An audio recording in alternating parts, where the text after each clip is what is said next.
terceira temporada de One Punch Man finalmente começou com um episódio 100% inédito e tá um desastre. Ou pelo menos é isso que muitas pessoas estão falando na internet depois do primeiro episódio da terceira temporada, que continua com o estúdio JC Staff, o mesmo da segunda temporada, que foi muito criticada, especialmente por causa da animação, dos designs, dos elementos 3D, e a reclamação vai longe. E quando começaram a sair os teasers da terceira temporada, a coisa não foi diferente, mas agora nós temos um episódio inteiro, inédito, pra gente comentar sobre design, animação, qualidade de adaptação, direção. Vamos falar sobre tudo isso e o que rolou neste primeiro episódio de estreia, finalmente, de One Punch Man, que, de qualquer forma, é uma história sensacional e que eu torço que a recepção da terceira temporada, venha como vier, seja positiva, porque ficaria muito triste de ver uma história, uma obra como essa morrer, ou pelo menos a recepção em anime morrer por questões de qualidade, ou, quem sabe, por causa de reclamações que vão crescendo cada vez mais e talvez apenas, sejam maiores do que os problemas reais do anime em si. Vem comigo, se inscreve nesse canal para acompanhar mais conteúdos como esse. Se você gosta desse canal, já acompanha há mais ou menos tempo, faz esse pequeno esforcinho de deixar o seu like, comentar alguma coisa, especialmente sobre o episódio. Eu vou adorar saber a sua opinião, porque isso ajuda o canal a crescer, o vídeo a ser mais compartilhado, é aquela coisa que vocês já sabem. Então, bora comigo comentar de One Punch Man. O primeiro episódio já tá sendo criticado, independente de questão ali de animação e tal, por causa do ritmo. Porque ele foi um episódio inicial que não teve luta, que mostrou o protagonista lá na segunda metade do episódio, que ficou rodeando um monte de executivo do quartel-general de heróis e falando do negócio da associação de monstros, mas, gente, isso foi exatamente o que acontecia depois dos acontecimentos da segunda temporada, adaptados da segunda temporada, em relação ao mangá. Eu falei no último vídeo de capítulo 55, é porque eu sou doida. Esse episódio, ele começa a adaptar a partir do capítulo 85 do mangá e ele vai apenas até o 86. Isso faz com que sejam apenas 2 capítulos adaptados em um episódio de anime, o que não é uma métrica estranha, diferenciada. Muitos animes seguem esse mesmo padrão, ainda mais se a gente considerar que são 2 capítulos de muito diálogo, de muita discussão, de desenvolvimento. Quando tem luta, quando tem ação, aí essa coisa, essa métrica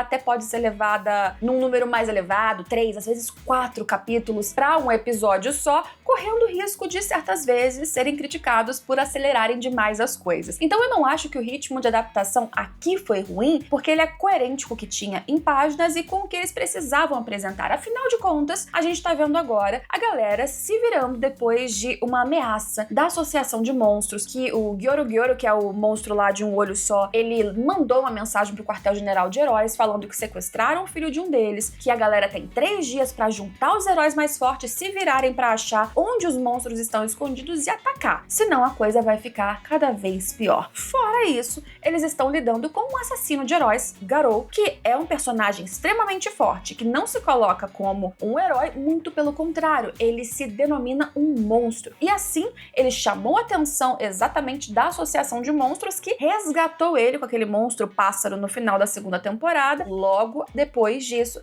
que ele acorda, já um pouquinho mais recuperado e recebendo um convite para entrar naquela associação. Porque se ele é um ser que já vende a imagem contra heróis e ele é muito forte, ele consegue lidar contra heróis de rank S, é claro que os monstros crescem o olho, e eu não tô fazendo aqui uma piadinha porque um deles tem um olho gigantesco, e eles querem juntar, pegar esse cara pra junto deles. Não porque eles gostam, mas porque é conveniente. Aí, gente, é natural que também nas páginas e por consequência no anime, Saitama apareça um pouco depois, porque a gente vai ver as diretas consequências de todo o rolo que aconteceu na segunda temporada, e aí você vê que Saitama tá na casa do King, jogando ali, revoltado porque ele tá no level 27, o King no 15, e ele continua perdendo porque, na verdade, ele tem um personagem que não é kawaii, e só os kawaii nesses jogos fofinhos que são fortes, ele fica revoltado. Aquele cara que tá sempre entediado, que parece que não tem toda a força que tem, que tá sempre buscando um pouquinho mais de emoção, e ele busca isso também nos joguinhos.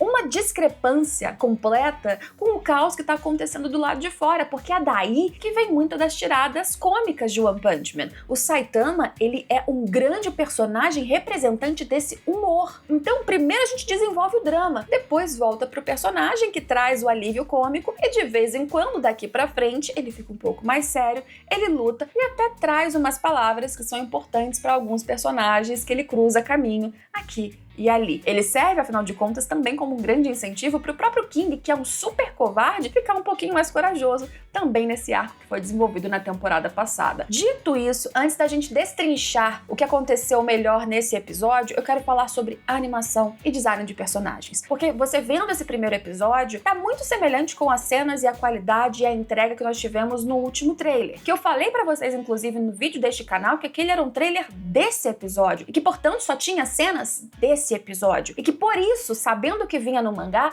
fazia sentido não ter qualquer luta, porque não teria qualquer luta ainda nesse começo. Eu sei, gente, a gente espera que One Punch Man, um anime de luta, já comece no auge, com luta, com emoção, mas eles estão reféns do material original, e no material original é assim. Infelizmente, ou não, mas eu acho que é importante começar situando a história e os personagens para depois a coisa agitar. Semana que vem já vai ficar agitado, e aí que nós poderemos falar um pouco melhor sobre a animação em si, ou seja, personagens em movimento. Porque nesse primeiro episódio, uma coisa que pra mim se destacou pra caramba foi design de personagens. Eles estão muito bem desenhados, na minha visão, melhoraram inclusive em relação ao que a gente tinha de design, de arte dos personagens na segunda temporada. Me parece que eles tentam trazer a qualidade que é excepcional do trabalho do Murata, que é o ilustrador que traz a história do One, criador de One Punch Man, para o mangá, e a gente tinha essa qualidade incrível com outra estética e outro tipo de traço, é claro, na primeira temporada com Madhouse, e eu sei, incríveis designs parados, vocês vão reclamar que é slideshow, mas a gente tá vendo aqui diálogo. E diálogo por diálogo teve uma cena muito bem animada, muito curta, mas da própria Fubuki falando que a gente vê que eles têm capacidade de animar bem. Agora, se eles têm orçamento e tempo e equipe pra fazer isso com todas as cenas necessárias, aí a gente vê que não.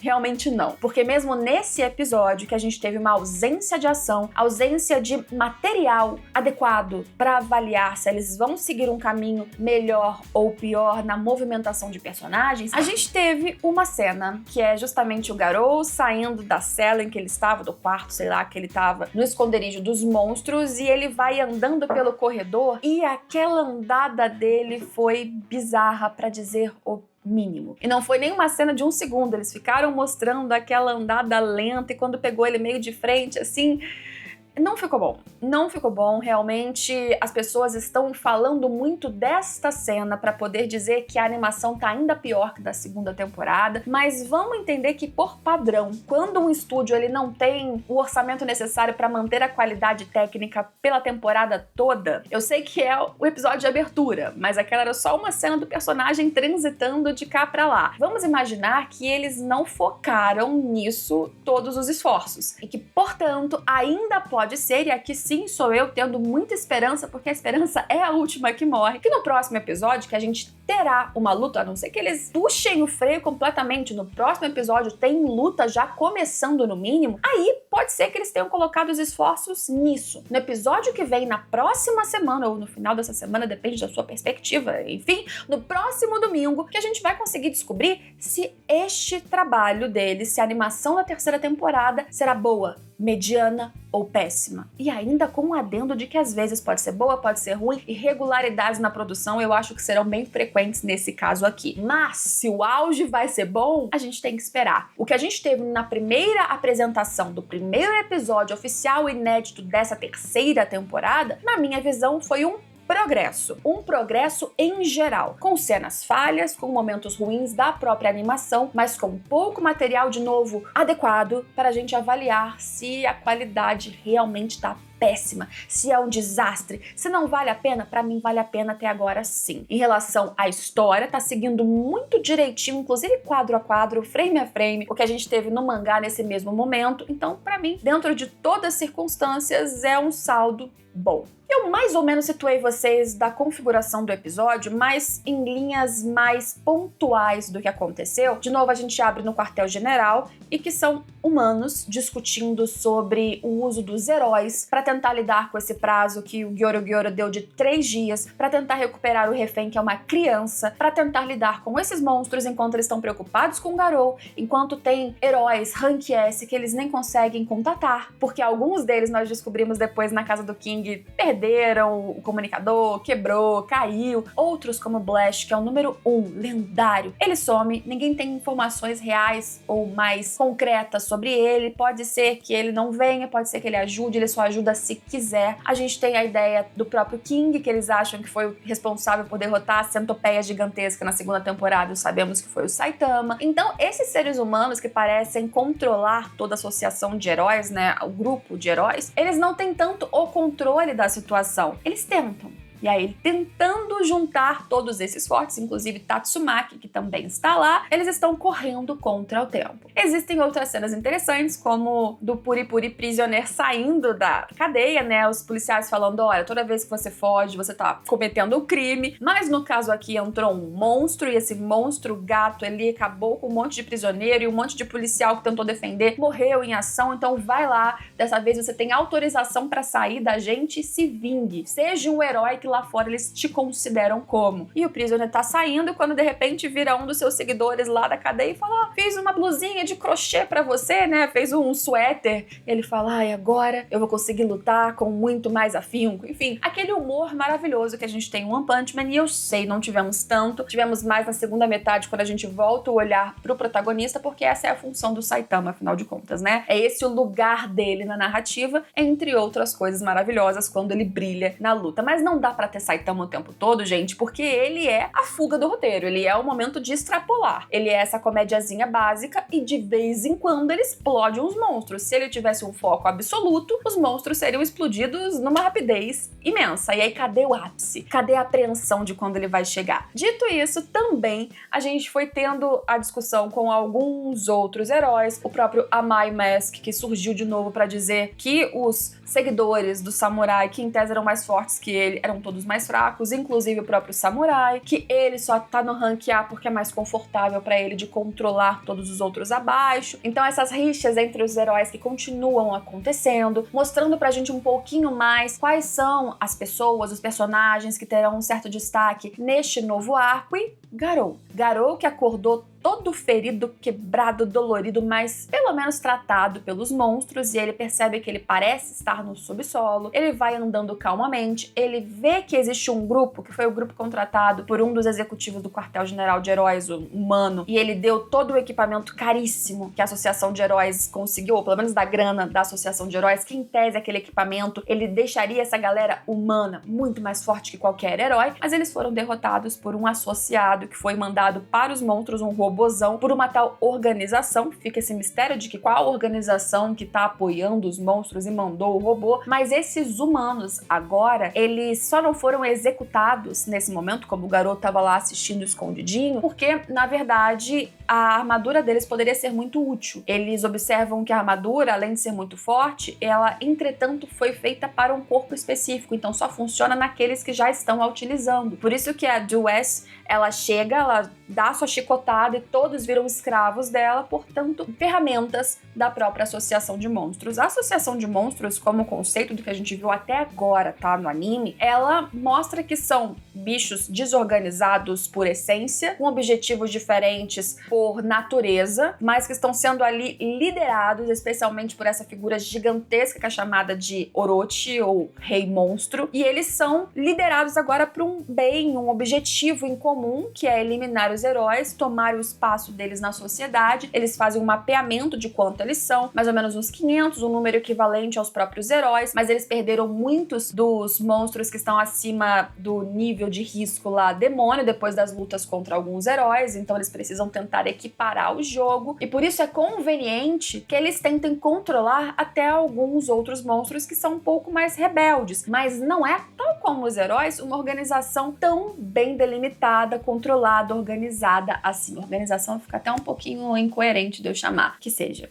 Associação, na verdade, é a palavra. E quando o Garou se revela, o Gyorogoro justamente fala pra ele que ele é uma figura interessante e que ele, inclusive, receberia um cargo já de prestígio, de comando dentro da associação se ele se aceitasse como o monstro que ele fica dizendo por aí que ele é. Mas que pra comprovar que ele realmente pode fazer parte dos monstros, ele teria que trazer a cabeça de um herói pra eles. O Garou acabou sendo seguido de forma sorrateira por dois monstros monstros que parecem inclusive mais rebeldes, que não controlam com todas as ordens do que está sendo dito, que eles têm interesse apenas em derrotar um herói em específico, além de toda a associação de heróis, mas enfim, pra gente ver que os monstros não são aqueles que seguem normas e regras e ordens exatamente, eles têm objetivos mais egoístas, às vezes escondidos ou explícitos, e quando o Garou está sendo observado, ele vai seguindo pensativo pro que ele vai fazer. E será que Garou tem interesse de se associar com monstros? Porque o que a gente teve de construção até agora do Garou, muito interessante inclusive na segunda temporada, apesar de se apresentar como monstro, vilão, ele não é exatamente o mesmo tipo de vilão que esses monstros que a gente está acompanhando. Porque no seu passado, nós percebemos que ele era apenas uma criança que desde cedo percebeu que essa divisão tão maniqueísta, certinha, entre bons e maus, ela acaba sendo incoerente muitas vezes.